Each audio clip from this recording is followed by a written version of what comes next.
Greetings, I am Pillar Nexus, the Ancient Gladiator, today with Pillar Loves Tabletop Games. Today with FRAG. This is the recent release, small box version. The older version, larger box. The map required less folds to get into that one. There's also the FRAG Gold Edition, which has, instead of a folding paper map, uses a folding heavy heavy cardboard map. It also comes with dice. But anyway, and figures. But anyway, the goal of frag is to move around, gather equipment, and frag your opponents. At the start of the game, you will need a frag record sheet per player. You'll have 7 points to divide up between health, speed, and accuracy. Health is your ability to carry weapons and resist damage. Speed is your ability to move around the map and jump over hazards. And accuracy is how many spaces away you're likely to hit. And how many attacks you'll get as well. Yeah, you'll have 7 points. You'll need to put at least one in each. For the purposes of demonstrating this game, each fighter is going to be considered 2 health, 3 speed, 2 accuracy. If it's your first time playing the game, I recommend doing the same. You'll take the cards and shuffle them. No one will start with any cards at all. You'll set aside the dropped weapon pile reminder tokens. You'll set aside the blood splatters. You'll use either this side of the map or the other side. If you're looking for expansions, um, there should be an extra map for each of those as well. And finally, you're going to need an absolute crapload of dice. Um, for this version, and the very old version, you're going to need to bring your own. The gold edition is nice enough to include 18 dice, which is plenty. But this is the what I call the cheap ass games approach of bring your own dice to the game. It's pretty much assumed that most tabletop gamers are just gonna have a ton of dice just flying around because games. But anyway, uh, you'll write out the stats for your fighter. Everybody will roll off, and the highest will choose one of the 6 starting spaces on the map. And then the first player will take their turn, and play will pass to the left after each turn is over. So, game phases. You check for respawn. If you are not on the map, you're going to have to roll a 6-sided die and go to that space. If that space is occupied by someone else, they have to roll and go somewhere else. Try not to stay stuck on a respawn space for too long, if you can help it. Then you roll for movement. So I declared 3 speed for fighters. So you'll take 3 dice, and you got that much speed to work with. 7. Movement is orthogonal only. You're not allowed to move diagonally with it. So let's say it's this player's turn. They're going to go 1, 2, 3, 4, 5, 6, 7. Or they might just stay in there. 1, 2, 3, 4, 5, 6, 7. For each gun weapon space you move over during the turn, you'll roll a die. If you roll a 4 or better, you will draw a card from that deck. Whether it's for the guns or for the equipment, You can only check a given space once per turn. You can check any number of spaces that you move over. Guns give you more dice to work with or their special effects, but they're also limited by ammunition, or maybe limited to an adjacent space. It's the chainsaw. Those cards go into your hand until you play them. You will play weapon cards as you make the attack. That way you don't put them out in play and then get fragged and lose them. The equipment deck is filled with all sorts of health repair or healing, armor, and extra ammo and other fun stuff that they can potentially do. Some of them will provide bonuses to your stats, um, but those stats may be temporary. So if you lose the equipment, make sure you calculate out the loss of that you added previously when you played it. These cards are special. I will get to them later on. In the process of your movement, you may find yourself in attack range of someone else, in line of sight and range of attack. Let's say this character got out here. They successfully got a weapon, but not the equipment. Okay, so they have a chainsaw, which doesn't help them right now, but it stays in their hand.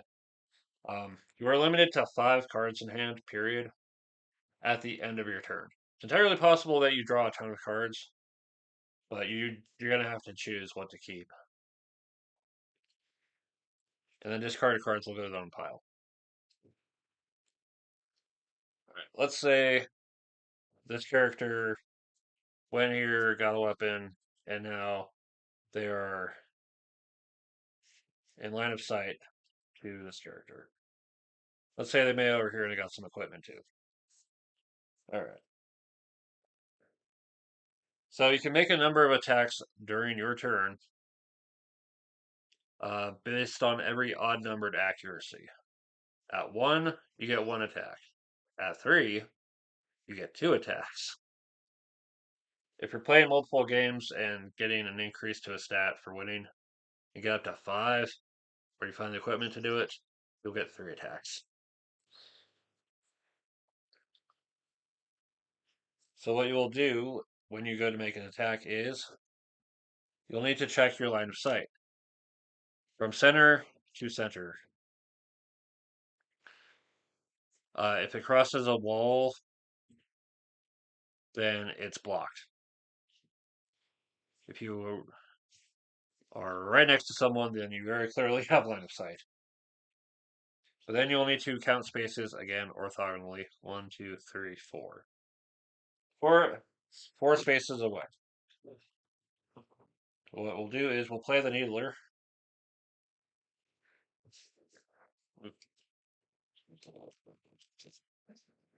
Back in. So we'll play the needler as we're making the attack. You'll need a die to keep track of ammo, of course. So we'll be down 1 after this is over. You'll need to roll a number of dice equal to your accuracy. So, accuracy 2. There. I can hit 8 spaces away this attack. And 4 spaces, so we're good to go. Then, if the attack hits, the target will roll a number of dice equal to their health. Their current health with any modifiers. So their health 2, they rolled snake eyes. So what's going to happen is going to roll a number of dice based on the weapon. So the needler If the target does not have an armor card in play when the attack is declared, it does 4 dice damage. So roll 4 dice. So there's 9. That's a total of 9. 9 divided by 2 is 4 damage. At 2 health, this character is fragged. What happens when a character is fragged? Any cards that they had in play, like let's say you got out the chainsaw before his frag, anything that's in play will go into a special weapons pile that someone can go to um, and choose a weapon out of there once per turn and take in a hand. There will also be a blood splatter. Um, a fighter who picks up a blood splatter can put it on their character sheet and use it any time to restore one last point of health. If you are carrying a card that lets you restore health during an attack, um, if it would kill you, you have one shot to do it now to save your fighter. The person who scored the frag will score the 1 frag. If you're trying to score 3 to win the game. It's possible to play a longer game to like 4 or 5 each.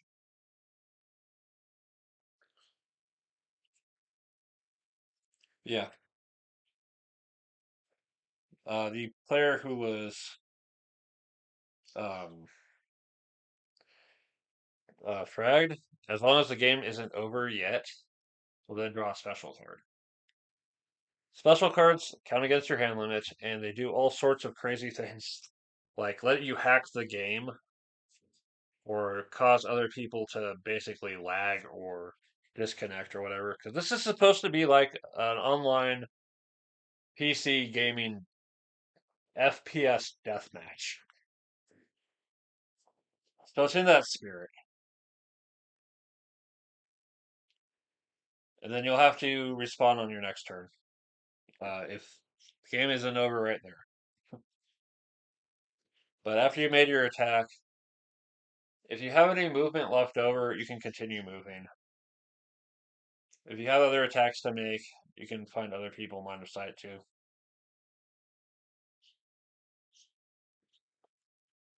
And then you'll end your turn, and then the next player will take their turn. They'll just go around until someone scores with 3 frags to win. The older version that I found for this does have other map options. If you get the expansions for like Fire Zone or I forget what the other one was called, but on the backside of what I think is a pretty good map for this game is probably one of the more arranged map designs. You can spend all your time gathering and then you're out in the open. Good luck. There's another thing you can do is jump. Your ability to jump spaces depends on your speed. With a speed of 3, you can jump 1, 2, 3 away. Ignore everything in between. You have to jump in a straight line. And it costs you double your movement points and spaces. Double the spaces and movement points. But it might get you to an area that you normally couldn't get to otherwise. And it puts some distance between you and someone else that you might need. But it means but this is like no cover out here, so good luck. Alternatively, you can make your own map if you have, the usual Chessex mat or other brand mat to do it. You might end up using the larger squares though, because these are kind of big for the spaces. The square tokens fit in there just fine. You might want to get like actual figures instead of the discs. Yeah, the older version of this game is 2001. So it was right around that time of um I think Doom was a little bit past its time, but it's still being played. I think this is right in the midst of the Quake 3 Unreal Tournament era. And I think Halo is right around the corner too. But yeah, this is a game in the spirit of the FPS deathmatch stuff. And that's part of why I kind of like the game. However, this is a game with a lot of dice rolling, which if you remember my video on game design elements that kind of bug me a little bit, too much dice rolling can be a little bit much. But I think for capturing the spirit of that era, this is not bad. For comparison, for other board games that try to do that, um, adrenaline is an interesting concept that again I have the board game for. It's it's okay. It's one I could probably explain a little bit easier, but a lot of there's a lot of reliance on symbols, and I have to explain all that stuff too. There's also um, when they did the Doom board game, they did an expansion that added the deathmatch, all the deathmatch stuff. It was entirely possible to have a six-player deathmatch game going, and they had maps. There's also the capture the flag mode too. That's the one thing that freaking Adrenaline doesn't have that I want to figure out is capture the flag. Because you know what? A lot of the fun that I had playing against bots in Unreal Tournament or against other players in Quake Live was capture the flag because it adds that tactical element of not only do you have to go into their base and risk being horribly slaughtered, you also have to try to get out alive as well and protect your own stuff as well. It I want to see a tabletop game that does capture the flag good. Yeah. Anyway, but this frag, this is. I'm sure there's a good number of fans still care about this game, and that's cool. If there's anything I've missed, I think it would be that of the doors. Some of them are one way. One of the expansions for the older edition adds keys, which lets you spend the key and go back in, but only if it matches the color of the door. Yeah. Oh, and the teleport spaces on this map. There are other maps that use them too. Yeah, it's frag. It's the FPS deathmatch on the tabletop, and it's still a decent game. It's fun. It's random. It's crazy. It's awesome. It's frag. All right, thank you very much for watching. This has been Pillar Nexus, the Ancient Gladiator. I'll see you next time.